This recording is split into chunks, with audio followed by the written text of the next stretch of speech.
Kalyandurg rural మండలం ఓబులాపురం అనుకుంటా ఈ గ్రామము. ఆ ఓబులాపురంలో ఒక ఆయనకు ఇద్దరు భార్యలు. ఒక ఆమెమో నాకు మొత్తం ఆస్తి కావాలా, ఉన్నది 5 ఎకరాలు ఆయనకు ఆస్తి. చిన్న భార్యను ఎప్పుడు 20 సంవత్సరాల కింద చేసుకున్నాడు. ఆమెకు కూడా ఒక కూతురు, పెద్ద భార్యకు ఒక కూతురు కొడుకు. ఇక్కడ చిన్న భార్య ఏమో నాకు మొత్తం ఆస్తి కావాలా అని చిన్న భార్య, పెద్ద భార్య నాకు కావాలని పెద్ద భార్య. ఊర్లో వాళ్ళు సర్ది చెప్పి సరి 2.5 ఎకరాలు తీసుకోండి అని ఎంత చెప్పినా వినకపోవడంతో పాపం పోలీసులు రంగప్రవేశం చేశారు. ఈ గొడవ జరగకుండా పోలీసులు ఆపడానికి ప్రయత్నం చేస్తే అక్కడ పోలీసులు కాళ్ళు పట్టుకునేకి పోతుంది. ఆమె మాకు న్యాయం చేయండి సార్ అంటుంది. పోలీసులు ఎంత తీసుకున్నారు మీరు లంచం, ఎంత తీసుకొని మీరు వచ్చినారు అని ఆ మాటలు కూడా మనం వినొచ్చు. ఏది ఏమైనా ఈ సోషల్ మీడియా వచ్చి సెల్ ఫోన్లు వచ్చిన తర్వాత పోలీసులు ఏదైనా న్యాయం చేయాలని పోవడానికి ప్రయత్నం చేసినా కూడా భయభ్రాంతులకు గురి కావాల్సి వస్తుంది. ఇది నిజం. అది మంచా చెడా పక్కన పెడితే ఒకప్పుడు పోలీసు అంటే కూడా కనీసం ఏదో 2 ఏట్లు వేసి భయపడిచ్చి ఎవరినో ఒకరిని సర్ది చెప్పి ఇద్దరికీ న్యాయం చేయలేరు. ఎవరో ఒకరికే న్యాయం జరుగుతుంది, దాంట్లో న్యాయం ఉంటేనే న్యాయం చేస్తారు. అందులో ఏమన్నంటే సివిల్ మ్యాటర్లో మీరు ఎందుకు దూరుతున్నారు సార్ అని మాలాంటోళ్ళో లేకపోతే సంఘాలలో ఇంకొక రోజు వస్తారు, పోలీసులు చేతులు కట్టేస్తారు. ఏం చేయలేని పరిస్థితి. పోనీ పెద్ద మనుషులు ఎవరన్నా ఉండి చెప్తారా అంటే ఒకప్పుడు మాదిరి లేదు పరిస్థితి. పెద్ద మనుషులు చెప్తే వాడేనా చెప్పేది, వాడెంత, దానికి పార్టీలు ఆపాదిస్తారు. వాడు తెలుగుదేశం అని, వీడు వైసీపీ అని, ఇంకొకడని. సో ఈ విధంగా ఆ పెద్దరికం కూడా లేకుండా పోయింది పల్లెల్లో. పెద్ద మనుషులు చెప్పరు, ఎందుకు వాళ్ళతో చెప్పి నేను తిట్లు తినిపించుకోవాలా, నాకెందుకులే, ఎవడు సావు వాడు చావునీలే అన్నట్టుగా ఉంది. కానీ ఇక్కడ చూస్తున్న దృశ్యంలో ఈమె సిఐ గారు వెళ్ళింటే సిఐ గారు కాళ్ళు పట్టుకుంటున్నారు. సిఐ గారు పక్కకి వెళ్తున్నా కూడా ఆయన కాళ్ళు గట్టిగా పట్టుకుంటున్నారు. ఎంత లంచం తీసుకొని వచ్చినా అంటున్నారు. ఇలాంటి సంఘటనలు నేను చాలా చూస్తున్నాను. సో ఇక్కడ పోలీసులు ఏం చేస్తారు చెప్పండి.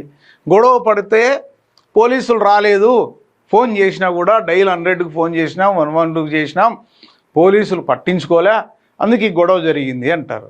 పోనీ పోలీసులు పోయి గొడవ జరగకూడదని పోతే ఎంత తీసుకొని వచ్చినారు సార్ మీరు, వాళ్ళ పక్కన ఎంత తిన్నారు మీరు డబ్బులు, నువ్వెంత ఇచ్చినావు, ఇది కరెక్ట్ కాదు కదా.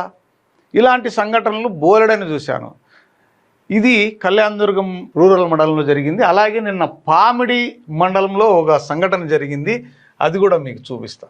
నిన్న నేను పామిడి పోలీస్ స్టేషన్లో సిఐ గారితో ఏదో చిన్న పని ఉంటే వెళ్ళాను. అక్కడ పోలీస్ స్టేషన్కి వచ్చారు ఒక రైతు. ఏంది పెద్ద ఆయన, ఏం సంగతి అంటే, ఇద్దరు సొంత అన్నదమ్ముడు, ఒక తల్లి పిల్లలు, వీళ్ళిద్దరు ఇక్కడ చూస్తున్నాం కదా, ఈయన. కానీ ఈయన చుట్టూ ఫెన్సింగ్, 1 ఎకరా భూమికి చుట్టూ ఫెన్సింగ్ వేసి బోర్ వేసినాడు, నీళ్ళు పడినాయి. ఫెన్సింగ్ వేస్తుంటే అన్నదమ్ములే, తమ్ముడు వేసుకోవద్దు అన్నాడు. ఈయన 1 అడుగు వదిలేసి వేస్తాను అని ఆయన అన్నాడు. 2 అడుగులు వదలాలని ఈయన అన్నాడంట. తమ్ముడు అన్నదమ్ములకి ఇద్దరికి గొడవ.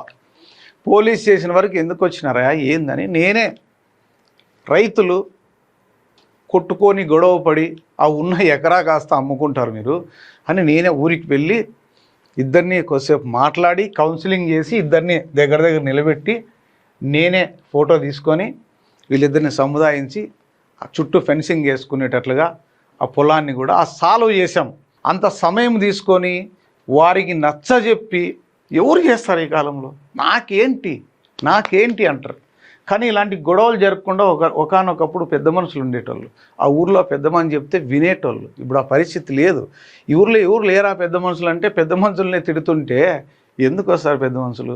సో ఇలాంటి సంఘటనలు జరగకుండా సంయమనం పాటించి, అసలు ఏమొస్తుంది చెప్పు, గొడవ పడి పోలీస్ స్టేషన్కి వెళ్ళి పోలీసులకి మీకు ఖర్చు, కోర్టుకి లాయర్లు, మీ సమయము, మీ జీవితము, ఇవన్నీ సొంత ఒక తల్లి పిల్లలు ఎలా ఉండాలి. ఈ విధంగా గొడవలు జరుగుతున్నాయి. ఏది ఏమైనా దీన్ని కాస్త పోలీసులు కూడా పాపం ఏం చేయలేని పరిస్థితి, పోలీసుల చేతులు కట్టేశారని చెప్పాలి. సివిల్ మ్యాటర్లో దూరితే సివిల్ మ్యాటర్ అంటారు, గట్టిగా కొడితే మాలాంటి వాళ్ళు ఊకే ఉంటామా, ఎందుకు సరళం కొట్టినామంటాం.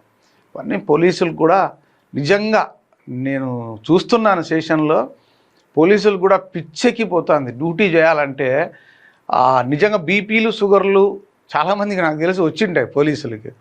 పొద్దున్న నుంచి చూస్తే మొన్న నిన్ననే చూశాను పామిల్లో పాపం ఆ సిఐ నాయక్ గారు ఎంతమంది పీర్ల పండగ ఒకరు జరగాలని ఒకరు జరగకూడదని గుంపులు వచ్చినారు ఊరు నిండా. ఎంఆర్ఓ వచ్చారు, డిఎస్పి వచ్చారు, ఊర్లో అటువైపు కొంతమంది ఇటువైపు కొంతమంది. దానికి మళ్ళీ పంచాయతీ ఏమైనా కొట్టుకుంటే అదొక భయము, చెట్లు నరకద్దని ఫారెస్ట్లో వైపు. ఈ విధంగా పోలీస్ డిపార్ట్మెంట్లో పోలీసుల పరిస్థితి మాత్రం చూస్తే చాలా దయనీయంగా ఉంది. ఏదేమైనా మరి చూడాలి, మరి భవిష్యత్తులో ఇలాంటి సంఘటనలు పోలీసులకు కూడా ఎక్కడి వరకు మరి వాళ్ళకు కూడా ఎన్నో టెన్షన్స్. మరి అప్పుడప్పుడు కొన్ని తిట్టడమో కొట్టడమో జరిగితే వాళ్ళపైన మాలాంటి వాళ్ళు రాళ్ళు వేస్తుంటాం. ఇది జరిగిన సంగతి.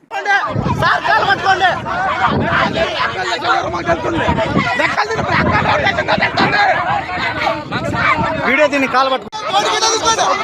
ఏం సార్, ఎంత లంచం తీసుకుంటే వచ్చినారు సార్ ఇటు మీరు?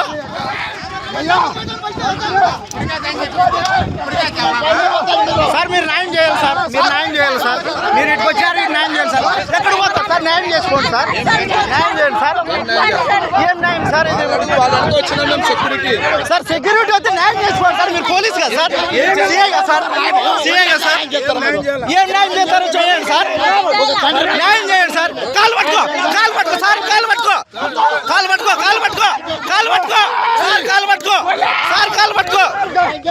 కాలు పట్టుకో.